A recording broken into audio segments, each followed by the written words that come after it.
Hey,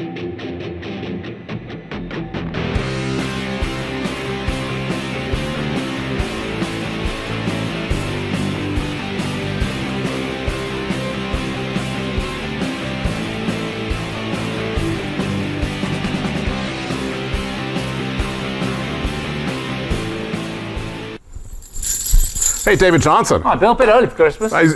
It's almost Christmas. It's almost Christmas. What's going to happen before Christmas? Webinar is going to happen before Christmas, and we're going to be looking at India. Gotta love India. Gotta love India. Gotta love India for Thailand as well. Big market, right? Critical market, and it's coming here. And we're going to hear from Pinky Arora, who's from the Tourism Authority of Thailand. Paul Wu from Go First, rebranding Go First. That's very exciting. Stanley Rosario, who is from the Thai Indian Tourism Club. Ravi Chandran, who's the CEO of Laguna Phuket. Heshen Piris. Heshen is the corporate chef at Laguna Phuket. Sally Mangharan, who is the MD Mantra Events. Rajit Wishwatanathan, and he is from Hyatt Regency Phuket Resort. And Niti Sachdeva, who's from TSEB. We're really excited for everyone to join us. David, today. you're out of Thank breath you. almost. God. Pretty much. It's a long list. We've got a lot to get through. Well, let's today. get on with it, David. Shall we get going? Welcome to the webinar. Welcome to the webinar. Right, let's go. I'm going to start at the top, and this is Pinky Arora, who's the marketing and PR representative from the Tourism Authority of Thailand in India. Good afternoon, Pinky. How are you? I'm very well, thank you. So we've got lots on to talk about. I've got a lot of questions. But what are the strategies currently in place to bring the Indian market back to Thailand? You know, what are those key things that you want to talk about today? So, you see, we've been doing several activities to keep Thailand as a top of the mind destination. So what we're doing is we are engaging with consumers online, offline. You see, it's very important to stay connected with consumers as well as the travel trade. So whenever the situation allows us, we do physical meetings, networking presentations, meetings, road shows with travel trade, Thai food, cooking classes. Then we do this golf tournaments. So we've been doing a lot of activities to keep it going. And when the situation is not too good, then we do webinars. So if I'm a hotel in Thailand, I want to start promoting to the Indian market, looking forward to 2022, what are the best ways I can work with TAT or your activities there? So there are several things that we keep doing. And in fact, the hotels can join us to do these activities. Like, for example, we're going to do some fam trips. Hotels can support us. We can do inspections. We can do, just help us with all these activities that we do.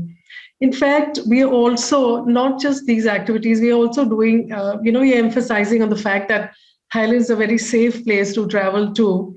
So we keep promoting the hotels and we keep talking about that all hotels, attractions, restaurants are all, following the protocols and they are all SHA certified. So these are the things that we've been doing. Then we are also communicating to the Indians that India is a very important market for Thailand, and they're very welcomed in Thailand. Right. When we look at sorry, go ahead. Yeah. So we keep updating them on the latest situation, the procedure. How to get visa and how to get these, earlier it was COE, now it's that Thailand pass. We keep telling them, we keep educating them how to go about it. So what are your targets? Looking at 2022 in terms of arrivals, into Thailand for the Indian market, have you set targets already? Not really. With the current situation and no regular flights, it's hard to set a target. But we've been talking to the agents and, encouraging them to do these charters. In fact, Make My Trip, it's an online company. They are doing some charters to Phuket in the month of December and January. So hopefully we should get around 2,000 packs to Phuket in the month of December and January. Then we also have we have a charter for going for a wedding to Phuket, also in December. So, so like that, there are these few charters that are going and all. So we are supporting them with all these, aside from whatever we can. Yeah, we've seen the Go First flights coming into Phuket, but what other destinations do you think are going to be evolving early in 2022 from India as well, where we're going to see airlift going in? Here, it's going to be mostly from metro cities like Delhi, Mumbai, Calcutta, Bangalore, Chennai, Hyderabad, and since we'd probably have direct flights from here. Other than that, even the tier two cities, like for example, Chandigarh in Punjab, Lucknow, Kanpur in UP, Raipur near Calcutta. In the west, there's Pune, Ahmedabad, Kochi from the south. So all these cities are also very potential. What do you think needs to be done more to attract Indian visitors to Thailand? We've seen the Maldives, we've seen Dubai certainly attracting Indian travelers and getting good room rates as well. What can Thailand do better to attract Indian visitors? So basically, our aim is to facilitate the travelers by making things easier for them. We're getting a lot of feedback from them. For example, PCR test is expensive and there should be visa on arrival. So what we do is that we coordinate with our head office, and wherever head office can help and sort of talk to the authorities and all, and they get things done. Like for example, visa on arrival, is now allowed for the Indians. And PCR tests, I think the Thai government is trying to reduce the rates and all that. So these are the demands that currently, most people in India are concerned about. And of course, about. So we also projecting Thailand as a safe country. This is what is needed. And for hoteliers and attractions and all, I think it's very important for them to have a regular update. I mean, to be in touch with these, with the travel agents, because Indians, it's very important to be in touch with them. So send them regular updates about the hotel, about attractions. Then, of course, offer incentives and give them special rates, promotions. But just be in touch with them. That's very important. And also hiring some Indian people in the hotels and all that also helps quite a bit. Then we also, whenever the situation allows, I think for road shows and all, hotels and all should consider joining these trade exhibitions, road shows, and all that. So we think next year the road shows are going to be kicking back in. We'll be doing less webinars. Thank God for that. But certainly in terms of road shows, we're going to see more marketing activities on the ground in India for Thailand next year, correct? That's right. In fact, we're planning to participate in SATE. So SATE is a very popular travel exhibition that happens annually. And in the month of February, it's going to be a physical exhibition. So I think we most probably TAT will participate in that, and hopefully we have some hotels from Thailand joining us. Okay, great. Pinky Arora, thank you for joining us this afternoon in the webinar, and we look forward to seeing more Indian travelers to Thailand. Thank you so much. Thank you. Right, now we have Paul Wu. Paul Wu is the Regional Head Southeast Asia of Go First India. Paul, welcome.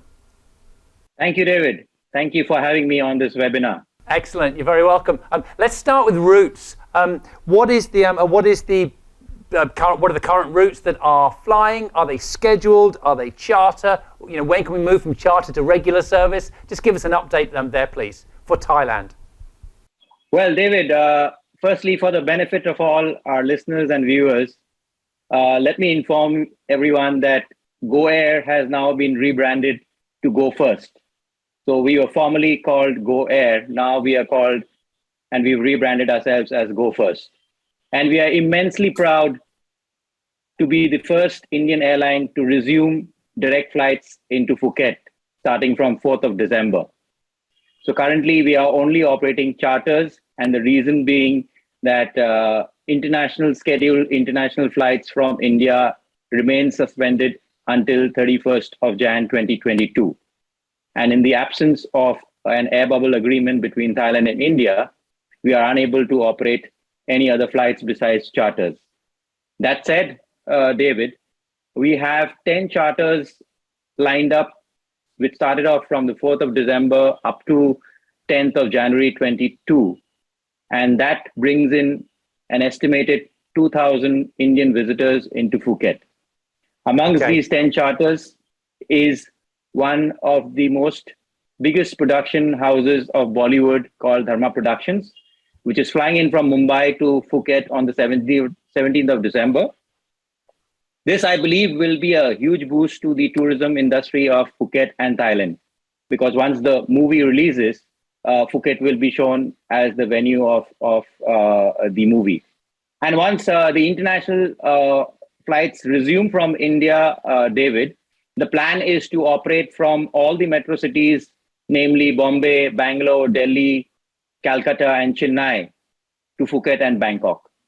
We also have plans of reviving our discussions, which we were holding pre-COVID with a couple of Thailand-based airlines, in terms of having a partnership, leveraging our network for through check-in of passengers and baggage. So that we have a plans to revive going forward in the future.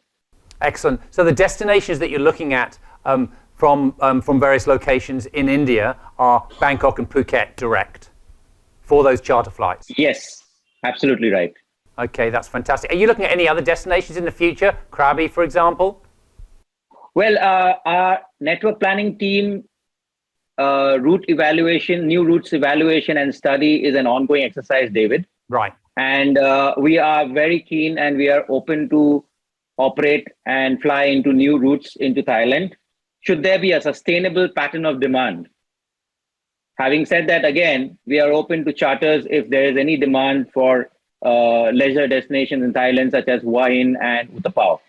So I am in talks and discussions with the Hua Hin Phoenix Group, which is managing the Hua Hin airport, for possible charters for golfers from India to Thailand.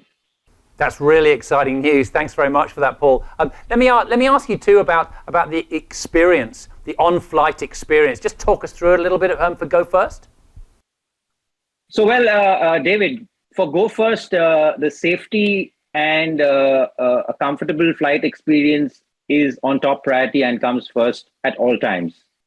So having said that, all safety protocols in terms of sanitizing the aircraft cabin pre and post every flight arrival and departure is done. We use the approved disinfectants to clean our aircraft cabin. Our aircraft is fitted with the high efficiency particulate air filters, which ensures 99.99% cleaning of the air inside the aircraft. Our cabin crew is wearing the PPE kits and gloves when they do the service. So in terms of the safety and flying experience, I believe and we are confident that we have the confidence of our passengers in terms of safety and comfort. And that itself is testimony to the number of flights which have increased over a period of the last 6 months in the domestic, and now we are operating charters to Thailand as well. Excellent. Paul Wu, Regional Head Southeast Asia of Go First, thank you so much for being with us today, and congratulations on your rebrand. Thank you, David. Thanks a lot. And we look forward to resuming our scheduled international flights to Thailand and more destinations besides Phuket and Bangkok. We're looking forward to it too. Paul Wu, thank you very much. Thank you, David. Hi, Stanley. Welcome to our webinar. Hi, thank you for welcoming me. Just briefly, a quick introduction. So Stanley Rosario is the Director of Marketing and Communications for the Thai Indian Tourism Club, which is called TITC, and also heads up the business development for the Indian subcontinent market at Asian Trails. Welcome again, Stanley, to the Indian market webinar today for Thailand. Thank you very much. So we've got a few questions lined up for you.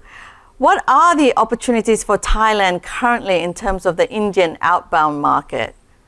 Well, when you think of Thailand opportunities, of course, it's a very big opportunity for us because, first of all, it's there is a lesser flying time, if you're aware, because a city like Kolkata has only a 2 hours flying time from Kolkata to Bangkok. If you're looking at a longer destination like a Mumbai or a Delhi, it's like 4.5 hours approximately flying time.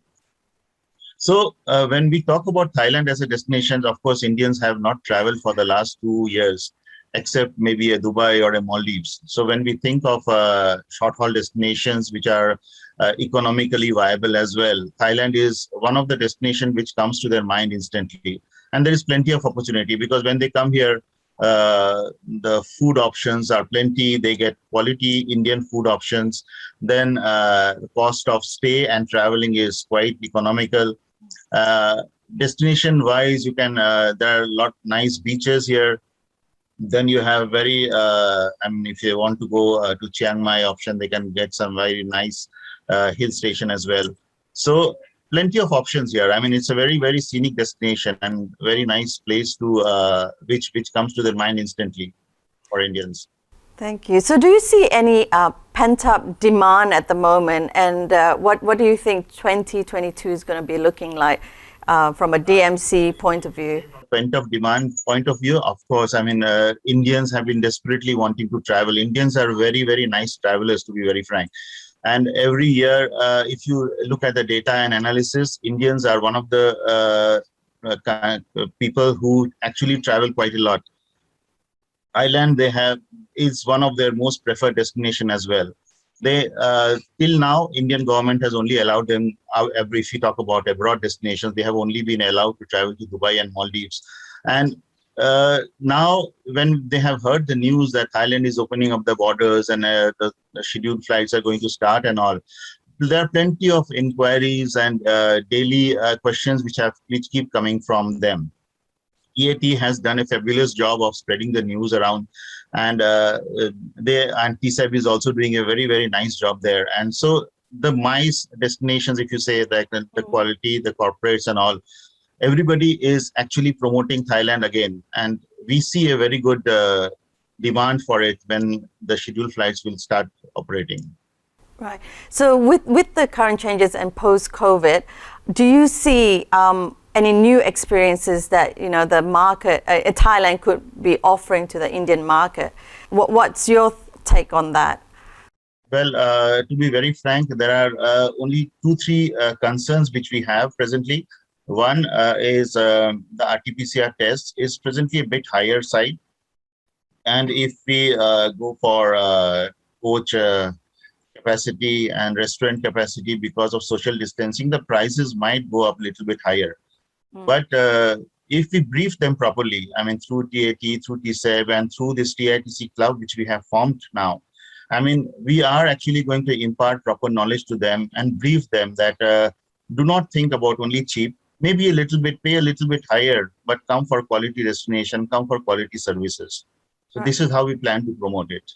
Okay, excellent. And just one last question as well. What do you see a difference in dynamics when it comes to groups versus FIT, which is the independent travelers, and how are we adapting to that?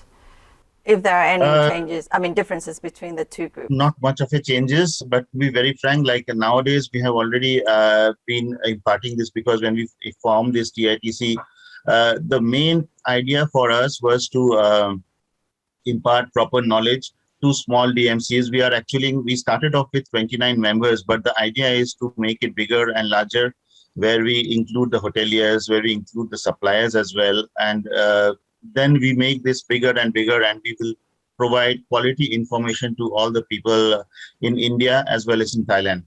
So the dynamics, when we say dynamics, when we talk about the increase in cost a little bit, the social distancing part, the RT-PCR test and all, we are going to give them quality information. So when they contact us, they will exactly know what is needed when they come to Thailand. I don't think it is going to be a much important aspect, because FITs or groups, when they come, if the information is given to them in advance, they are aware exactly what extra cost is going to be there and what are the quality of services that are going to be improved. So I think it is definitely not going to be a big burden to us. It will definitely help the clients to plan properly. Okay, fantastic. Thank you very much for your time today, Stanley, and providing us perspective from the DMC. It's a pleasure talking to you. Thank you very much.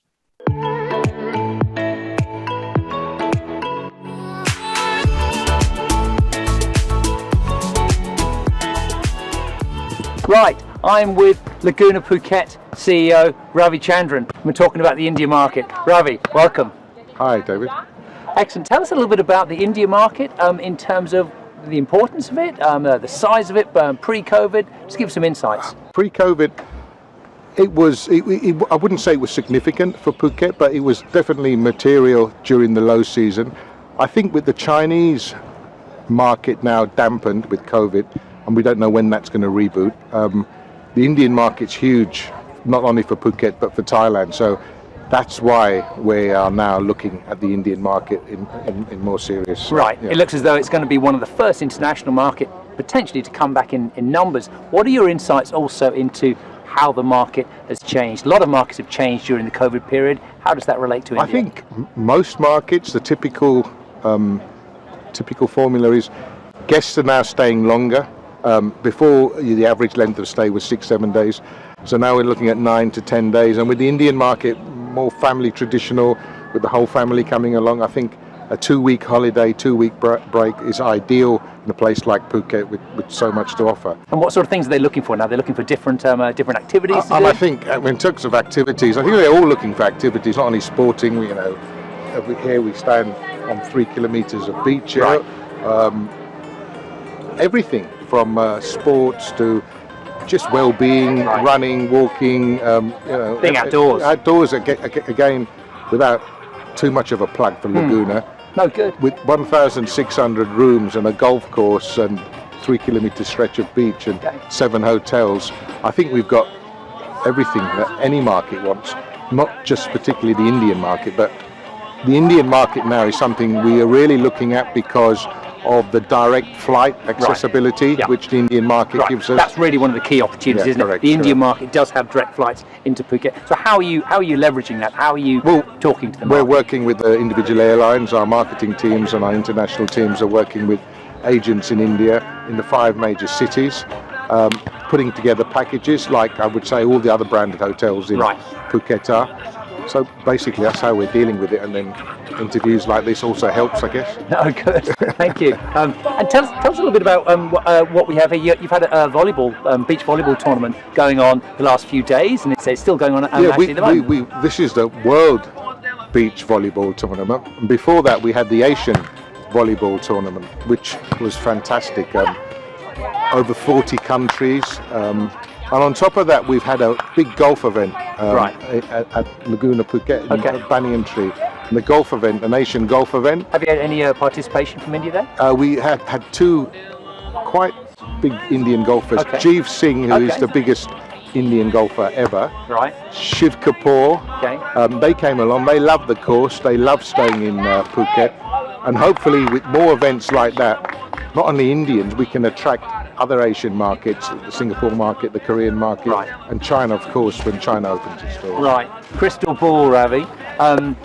What is the Indian market going to deliver for Phuket, certainly, in 2022?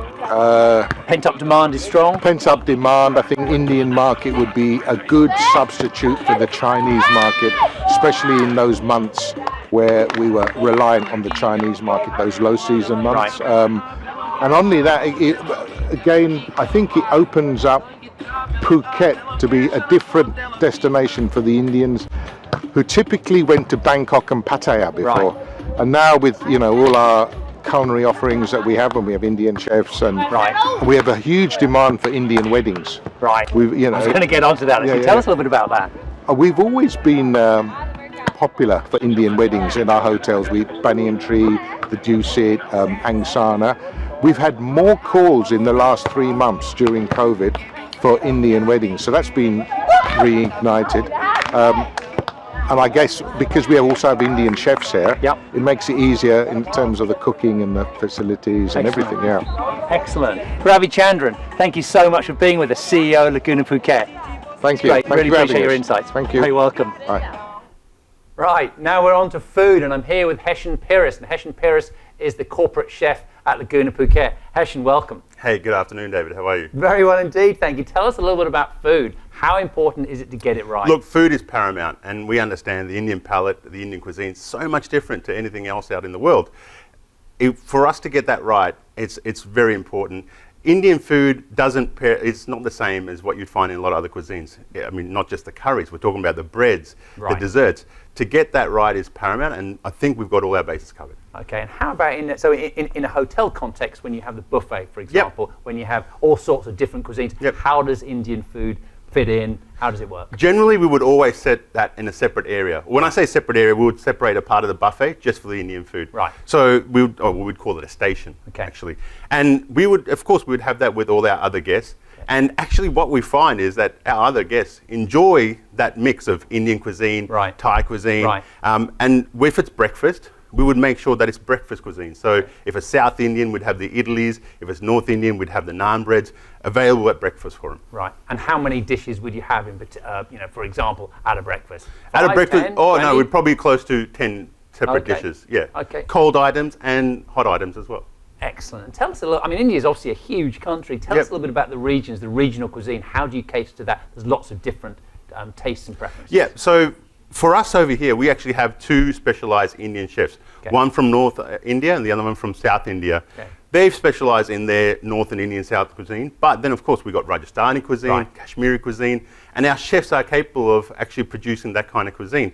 Not only that, we've got street food, which is quite popular, it's quite, again, back in vogue, and that's what we're quite specialized at, not just doing standard local version of Indian food. For us, authenticity is important. Give us an example. North, South. What's So North Indian, you'd have more of the tandooris.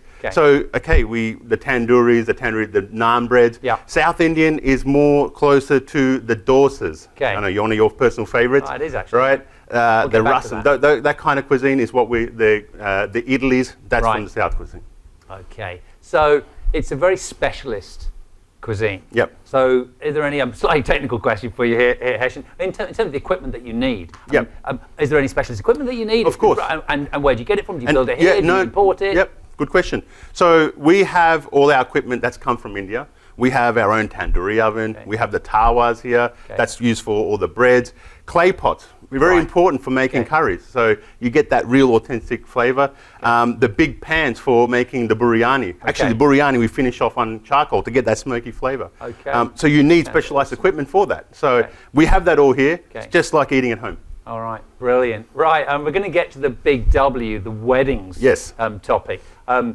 Weddings need to be wow. How do you go about catering to weddings? Because these are large groups. It's something that goes on for many days. Just talk us through that a little bit. An Indian wedding will go for 3 to 4 days, and it's an event. It's breakfast, lunch, dinner, breakfast, lunch, dinner. Generally, we would always have our chefs very much involved in the planning process, speaking with the organisers to work out what food they actually want, making sure they get the cuisine just the way. There's a lot of different, pan-puri stations, desserts. Indian desserts are so much different to everything else. We have specialised Indian chefs that do desserts that will come and work with us. And that process, we go slowly, making sure we get the guest exactly what they want. The food is as authentic as possible, and it's available at all times because Indian weddings, food needs to be there: breakfast, lunch, dinner, supper, 24/7. And what sort of scale are we talking about in terms of the weddings? Yeah, we're talking. This is not a couple of hundred people, right? No, we're talking 300, 400, 500 people, and we're ready for that. We've been ready for that for a while, and we've got no problems with scaling up, or we can even scale down.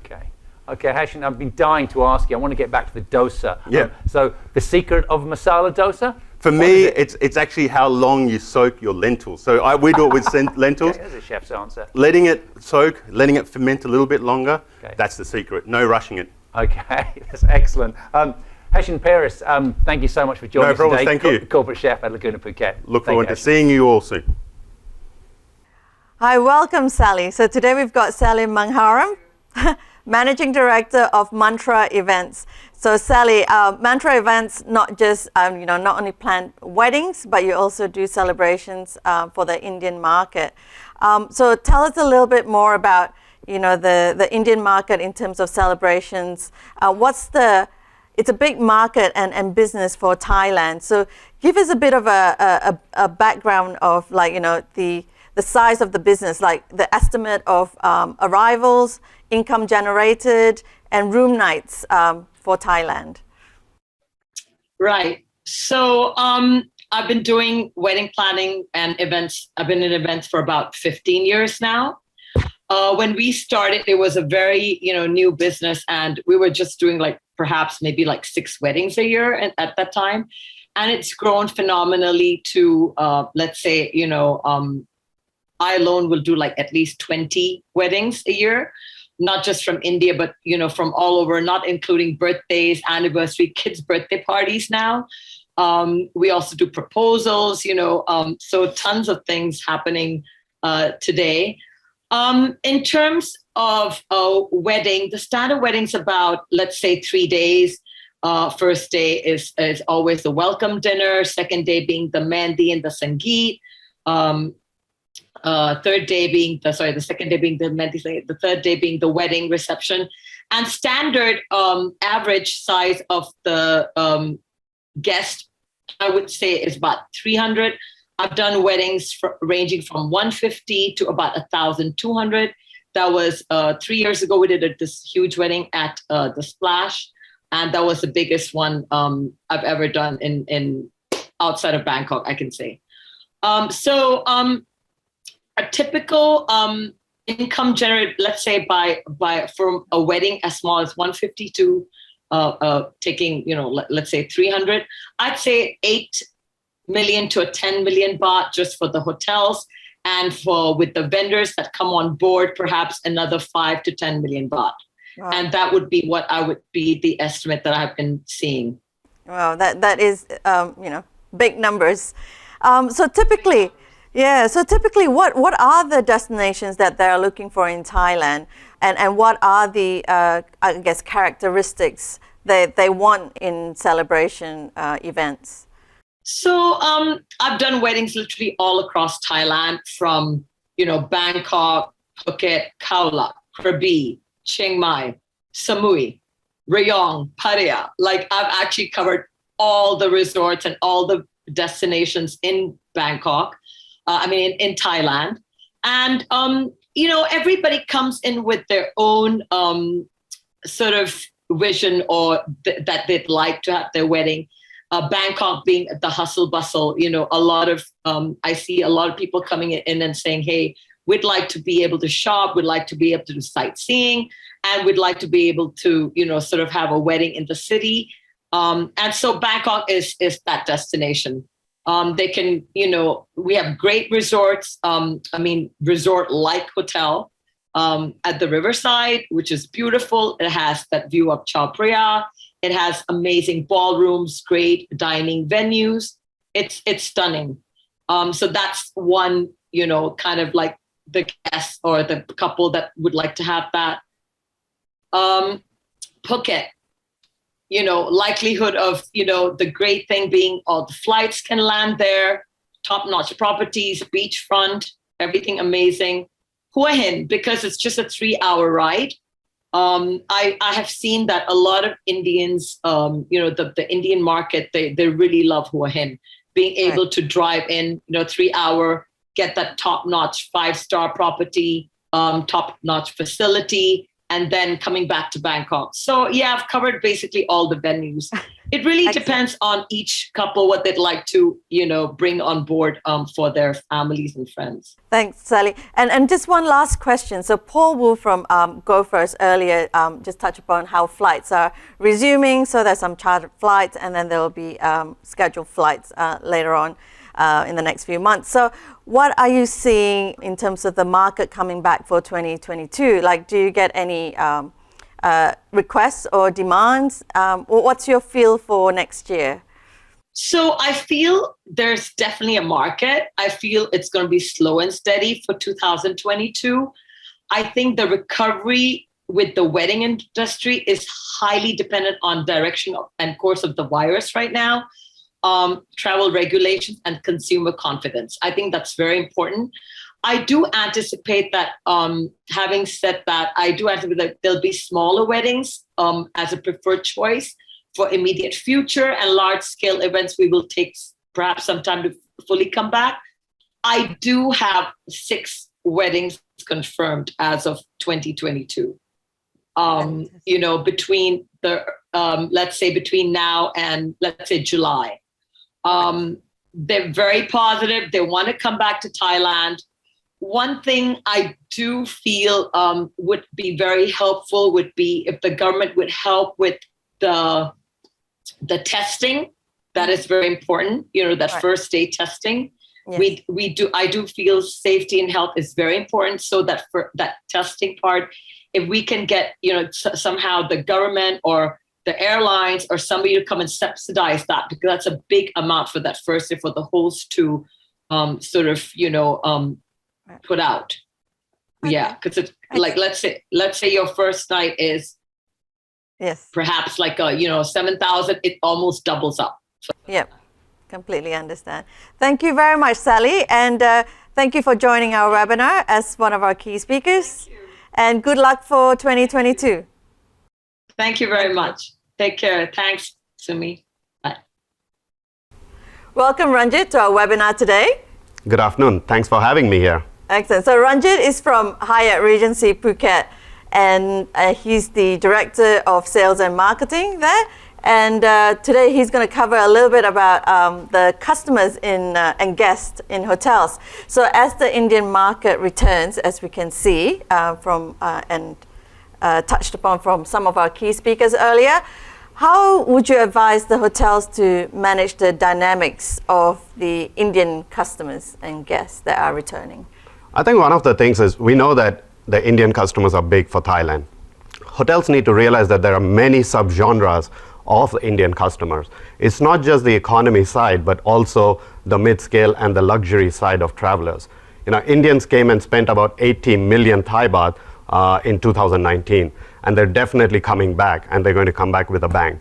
So apart from just knowing about the Indian market, having Indian food in your breakfast item, I think people need to be a little bit more cognizant of how Indians travel. They travel in groups. They travel in families. It's always the grandparents, the parents, and the kids who want to come together. So what can hotels do to kind of get into that market, to understand, okay, maybe we need to have a few rooms together. Interconnecting rooms really work out for families. Let's not forget the 600 million young travelers of India who are looking for excitement, adventure. They want rooms, hotels that are closer to where the action is. We don't like to relax. We like to have fun. Yeah, and usually they come for a long period of time as well. So from what you can see in the past, what do you think, some of the key learnings that hotels could take from? Sure. I think, like I said, I think hotels need to really understand that the Indian market is huge and they're very diverse. Their needs are always going to be more than what you can provide. So you need to be flexible. They're going to ask you for things that they may never use. They might want to know what time the tennis court is open when they've never played tennis. But you know what? They would like to be the know-all person. And that's one thing that I think hotels need to be flexible, understanding a little bit. You call them at 9 a.m. for a meet, they'll probably turn up at 9:30. So be patient with them. That's really interesting. So that's within the hotel. So outside of the hotel, so you talked about adventure and requesting things that are, totally unexpected. So how do hotels prepare for that? I think for that, hotels need to really start managing expectation of these clients, their guests, Indians who come to their hotel when they're venturing out. So if you're able to customize or create activities that would reach out to the Indian market, is a lot better than them going out and trying it on their own. So that's really important for them to kind of curate some experiences for the guests even before they're coming into Thailand. Right. Okay, loyalty. So how does hotel manage loyalty, and how do you get returning guests back from the Indian market? Really good question, and the first thing that came to my mind is word of mouth. Indians like to speak a lot about what they did. Word of mouth works a lot, which means you need to impress every guest every time they come. When you have weddings, know that who is the key decision maker of the wedding. These are the people that you want to pamper. The mother of the bride, make sure that you're pampering them. And you know what? If you get one wedding very successful, you're going to get several weddings from the same bigger family.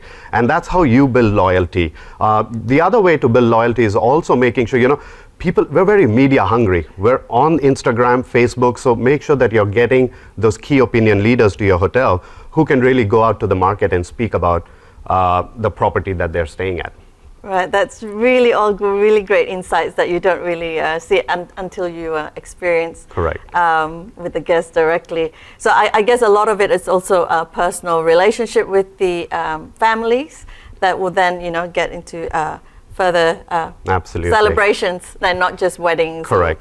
or anniversaries. So thank you very much, Ranjit, for sharing your insights and some of the tips for managing Indian guests to hotels. Thank you. Good to be here. Moving on, we've got Nitin Sachdeva, who's the TCEP India representative and CEO of Venture as well. Nitin, how are you?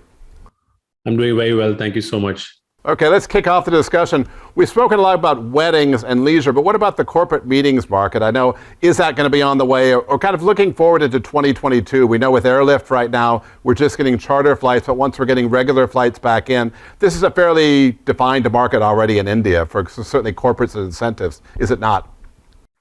Well, to be honest, the meeting and incentive market from India has been, on a growth trajectory for the last 10 years. We have seen consistent 15 to 20% annual growth every year. So this is quite a, getting to a quite a growth market for Thailand. And I would say, at this point of time, the demand and the pent up demand because of the COVID situation is so much that, corporates are ready and they're waiting for Thailand to reopen in a scenario where only flights are the ones that are pending. So I guess, once we have regular scheduled flights or even an air bubble that is signed between the Indian and the Thai government, we will see, a lot of corporate meeting and incentive groups coming into Thailand.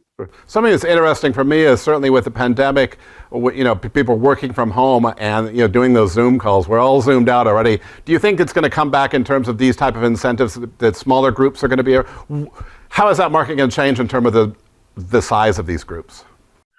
Well, I believe that at the start of the reopening of the destination, a lot will depend on the number of flights and the seat capacity. So at the start, of course, we expect smaller groups, but we have a lead lineup and for larger groups as well, which were pre-pandemic as well. So I think what we see is it largely depends on what is the SOP in the destination and also the number of flight seats that will be available, as we kickstart the destination. Sure, airlift is everything, certainly, but in terms of group size, how many people do you think we're seeing in that? What kind of facilities are they looking for the corporate getaways or the incentives?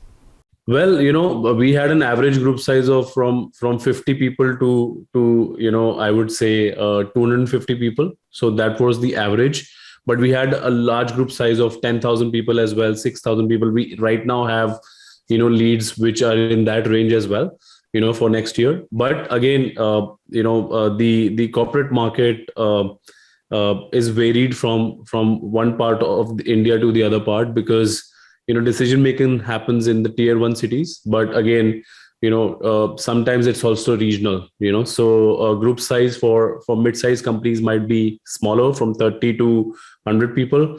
But for large companies which are national level, and when they make a decision on national incentives, they can go up from anywhere to 300 people to 3,000 people.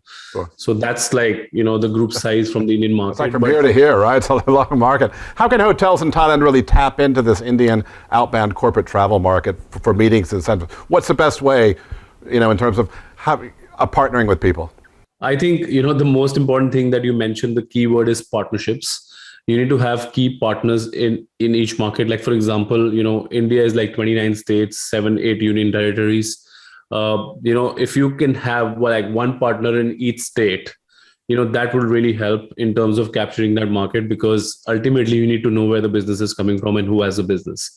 So you can't just go in and do broadcasting to get MICE business coming in. You need to know who is a specialist and who has the right customers for your brand. So I think the key word is partnership, and that would really drive growth for hotels.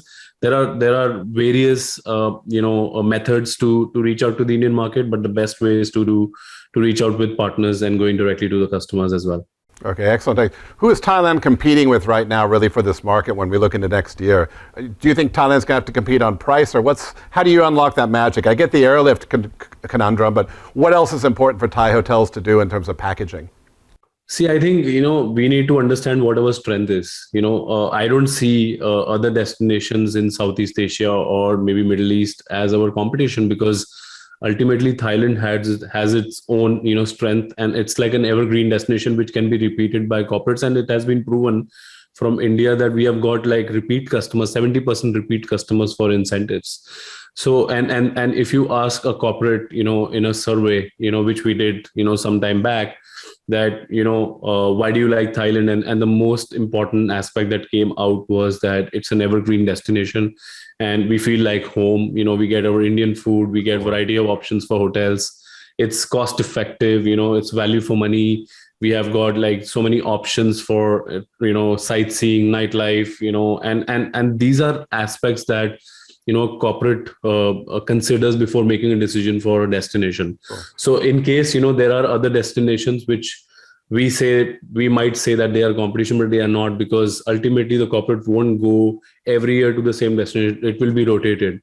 So Thailand has its own strength. We need to recognize that and we need to play on them. Okay. Maybe one final question before we go. I know we're running short of time, but what kind of experiences, how is COVID going to impact the experiences of incentives? What kind of activities are going to be key now going out of the pandemic, do you think?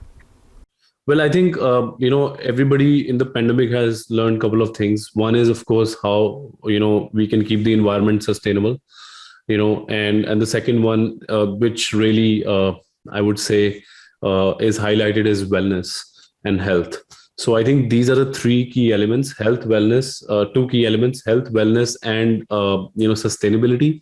Those experiences surrounding that, and in fact, hotels and partners within the destinations can actually leverage on these experiences and bind it into the itinerary and the program. And most of the corporates would want to buy that out, because ultimately most of the corporates want to also care about wellness, health, and sustainability. So I think these are the 2-3 things that has come up from the pandemic. And then, of course, the programs would be more immersive in terms of experience, because they want to give relaxation time to their people who are incentivized, these employees or dealers, because of the impact that has happened by working alone at home. So they would want to definitely explore team building activities, which really get people together to engage, and of course considering health, wellness, and sustainability. Okay, I agree. Health, wellness, and sustainability, getting out of that hotel room and having new experiences. Nitin Sachdeva, thank you so much, and great insights. Thank you today. Thank you so much. Thanks a lot for having me. Take care. Okay, right. That's a wrap then, isn't it? What a fantastic session. Time for Christmas? Time for Christmas. Finally, I've been waiting the whole webinar, right? Right. This is the last webinar of the year. Been a great year of webinars. I'm all zoomed out, right? I'm all zoomed out too. We will be back next year. C9 HotelWorks delivering Asia, Creative Concepts, AV as well, our partners here in the studio. We will be back. Happy Christmas, just like the Bill. Terminator. Merry Christmas. See you guys next year.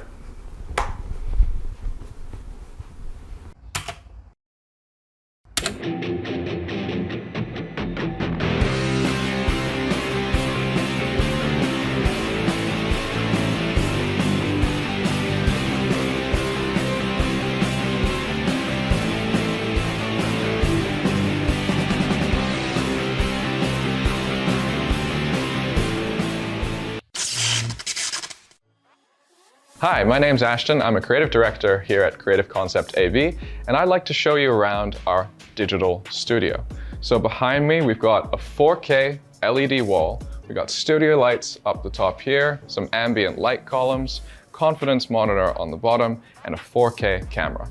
If you come with me this way, I'll show you what's actually behind the studio. So over here, we've got Toto manning the actual stream that goes out to the internet. We've got Andrew on our video switcher, and we have Piwat on our 16-channel digital mixer to handle all the microphone and sound inputs.